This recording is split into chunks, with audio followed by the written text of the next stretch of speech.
Endotracheal intubation is an important part of airway management. It is best learnt through practice under expert supervision, in our opinion first on a mannequin and then on elective, uncomplicated and fasted patients. This lesson aims to prepare you for these practice sessions, and our narrow focus is teaching the manual skills that will increase your chances of success.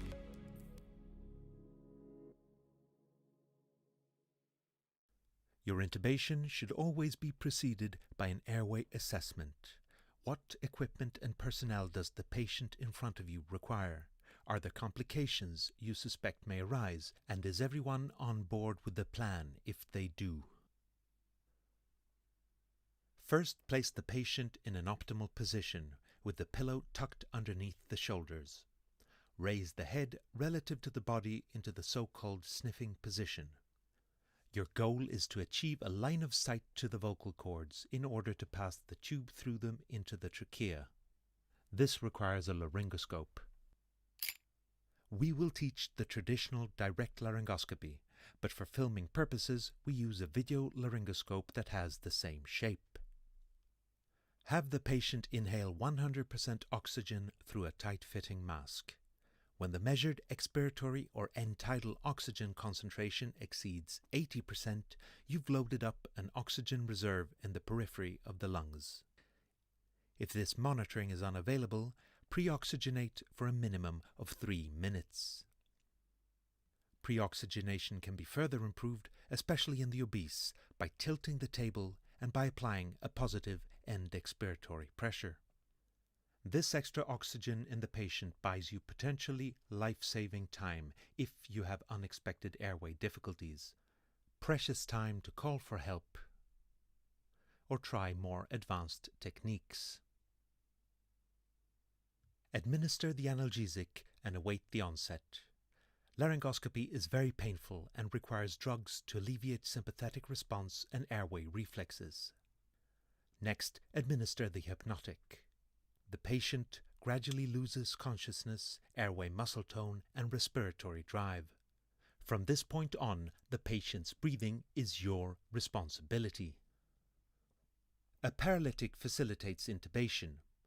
Traditionally, we would first have confirmed successful face mask ventilation, but no evidence has shown that this prevents airway complications.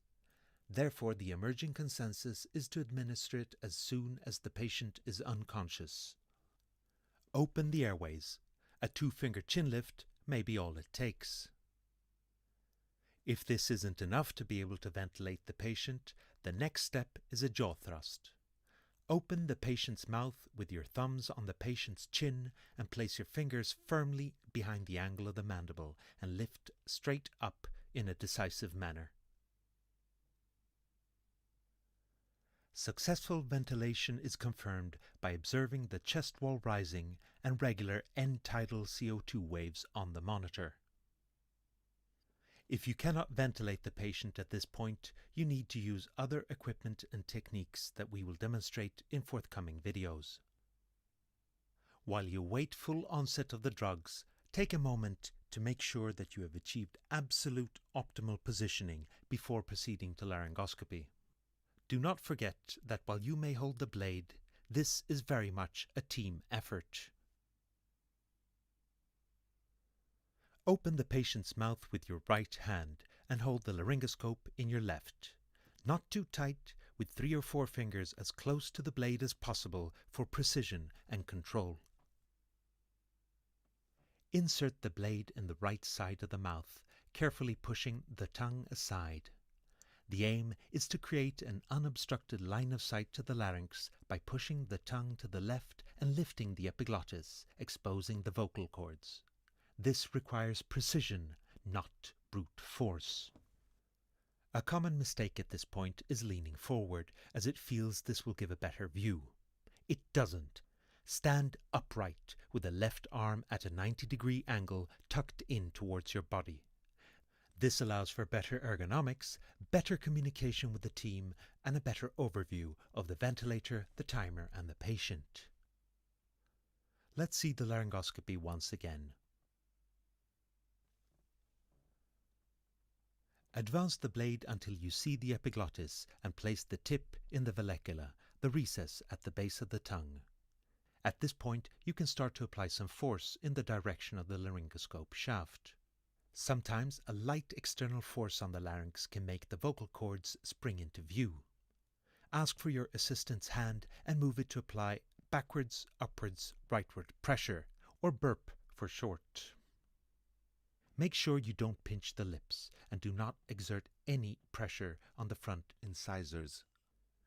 By now you hopefully have a clear view of the opening of the trachea, a dark slit between the pale vocal cords. Insert the tube carefully. Sometimes a gentle rotation is required to pass the vocal cords. Advance the tip until the cuff has disappeared and the vocal cords are between the two black lines. Ask for inflation of the cuff and carefully retract the laryngoscope.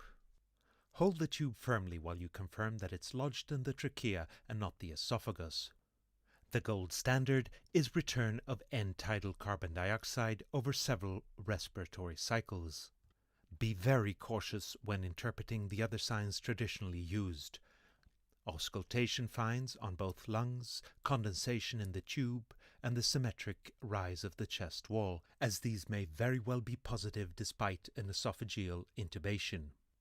When you're absolutely certain that the tube is in the trachea, secure it with tape and initiate mechanical ventilation. Congratulations, you have now performed an endotracheal intubation. For more videos on anesthesia and critical care, go to interanest.org or subscribe to our YouTube channel.